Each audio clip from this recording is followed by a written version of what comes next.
Hey everyone, Jordan Meyer here, Holson Family Farms. Just another day on the dairy, spreading a load of manure. That didn't sound very good. Yeah, we're driving in the old Sassy Massey that we have on the dairy. We got Sassy Masseys all over the place. Got one for feeding the goats on my farm that I run over there. This is my dad and my tractor too now, I guess, at home here. But these Masseys, they go and go and go. It's crazy. My dad and uncle bought this one, oh golly, I'll bet you almost 20 years ago. I was just a little kid when they got it and rode home with them. We put bare minimum into it for any inputs as far as that goes, and maintenance and stuff. Just change oil and do all the basics, and they just go. But yeah, right now we're spreading pen pack from a calf pen onto some of our hay ground that we're going to no-till our corn into. This year I'm actually looking at possibly doing non-GMO corn on here, and then we'll no-till it into the standing alfalfa, and then wait till the corn's maybe V3, V4, and then we'll terminate the alfalfa. So keep the ground covered as long as we can. And you know, like right now we're adding a little bit more carbon to it too, which will definitely help, because the alfalfa stand that's out here right now is a lot more than what it should be, in my opinion. We should definitely have more grasses in here, but that's not the case, so we'll add more carbon to it this way. But yep, we're just gonna have a typical day of doing a few things around the dairy here, and then we'll have to go over to the mother-in-laws and feed them cattle again. Yeah, it's March 29th today, and weather's pretty nice and beautiful sunny weather, and the ground is still a little bit frozen here yet, so that's the best time to haul manure, in my opinion. That way you don't go out packing all your fields down and making it harder to do your no-till in the spring. So I just got out and checked that cereal rye that we had seeded there last fall, and I didn't use a no-till drill in this farm. We didn't have a no-till drill, but we do normally rent them and stuff, but it was on bean ground and figured I could get away with it, and I did, but it's definitely not in the ground as far as I would like. You can see where the seed had started, and basically we had enough moisture here to get away with what we did, and a lot of the plants actually just grew roots right out of the seedling and went right into the soil, and they're able to start growing that way. But as long as we keep getting moisture and don't get dried out, it should work out pretty good. The plan with that ground, honestly don't know yet. There's a lot of different things we could do with it. We could cut it and chop it for the dairy, or we could leave it out in the field, which would be my preference. And then we could no-till our corn into it, and we could let the corn get up a little bit, and then, you know, crimp it, lay the carbon down, and actually build a home for the biology, and that's what we should really do or focus on. Yeah, that would be the best way to grow corn, in my opinion, to build soil health. That's why grazing is so easy, so much easier, I should say, to build soil health compared to doing cropping systems. Because whenever you're doing anything row crop related or anything that style of farming, you're typically always removing carbon to make your money. Sure, you're removing carbon with the cattle, but God designed them to do all the waste that they do by doing the trampling and the manure distribution and everything else that goes along with it. Everything that they do is just creating more and more living environment for the biology to thrive in. Anything man-made, like what I'm doing right now, spreading manure back out, sure, it's a great thing, but it's not going to replicate what you can do with the cattle or goat or sheep or any other type of livestock out there. Yeah. Otherwise, another thing we could do with that soybean field that has the rye in it right now, if we did go in and take off the rye, we could also maybe come back in with a different small grain, or maybe even a warm season cover crop mix, and we could either graze that or harvest that, whatever fits the bill. We don't have any perimeter fences on this farm, but that definitely hasn't stopped me from grazing it in the past. Yeah, we just use polywire and stuff like that, but yeah, we got the heifers here that we could always run on it, or dry cows and stuff like that. So being creative and doing different ways of thinking outside the box, or burn the box, as a lot of them say. Yeah, it's a good thing. But getting excited for grazing season, that's where my heart and soul is, that's for sure. With that, stay tuned. We'll be heading to the next farm here in a little bit. Dan had also talked about maybe getting a load of round bales out of the field that we did. That was another story too.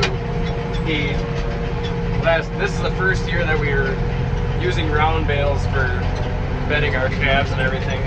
Normally we actually did small square bales, which is a lot of work up front, but it's nice and handy in the winter to use them. But I don't know, now that I'm used to the round bales, I guess I like doing that. But anyway, when he was out round baling this fall, he's like, oh, you gotta keep raking, you gotta rake more, and you gotta rake more. And I'm like, Dad, we normally only rake 20 acres for our bedding, you know, for when we did small squares. But he's like, oh, well, you can't control how much you use when you use round bales, so you gotta do a lot more. Well, here we probably baled up 2 to 3 times more than what we normally do for bedding. Let's just say we have a lot of round bales left over.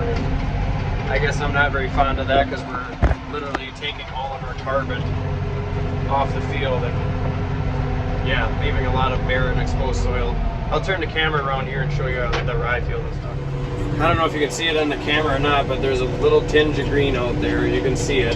It's not great. I'm trying to think of when I seeded that. What was the date?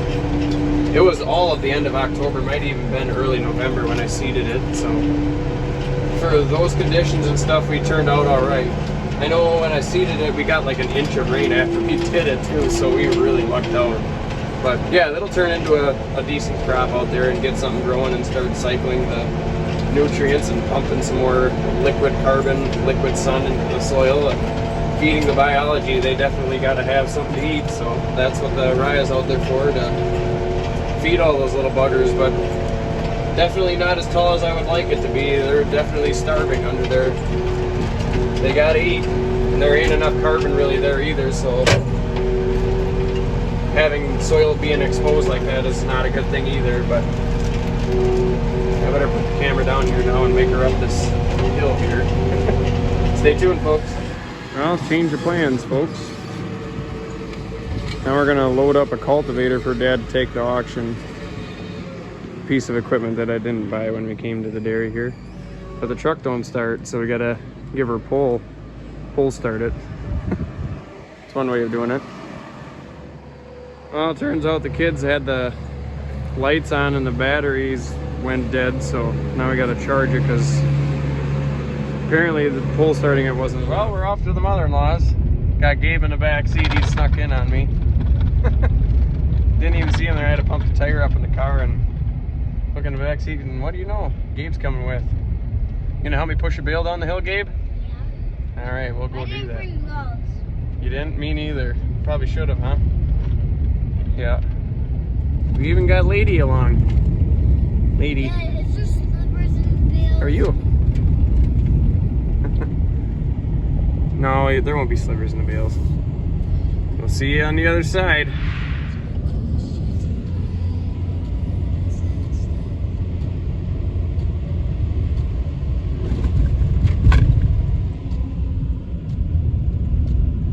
Better check the fence again.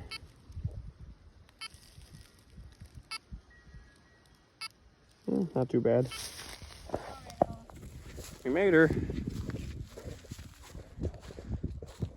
Sounds like the cows are bellowing. What, Gabe? Oh, that's not too far.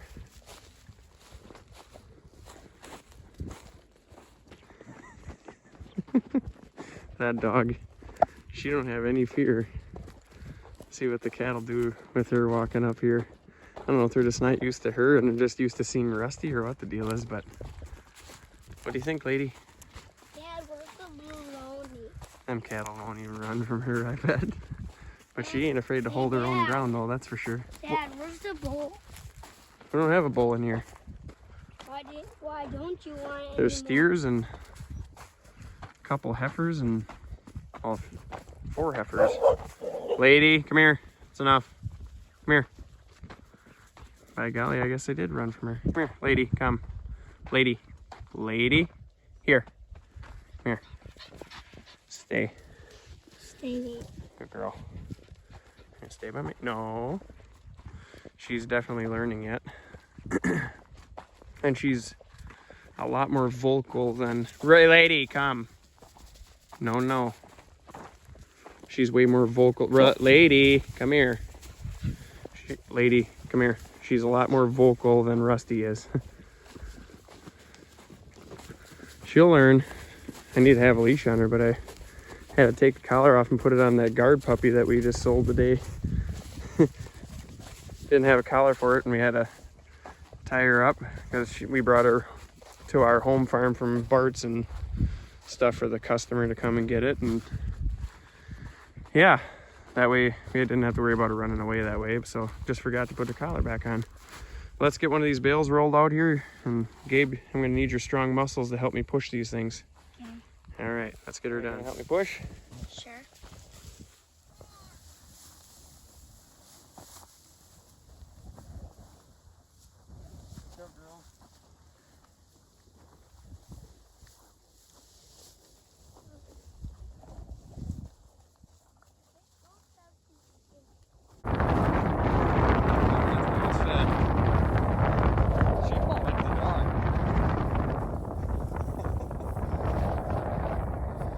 Oh, you can't beat this though. Literally, it only took us like 10 minutes, if that. Just drive over here, roll the bale down the hill, pick up your net wrap, and call her a day.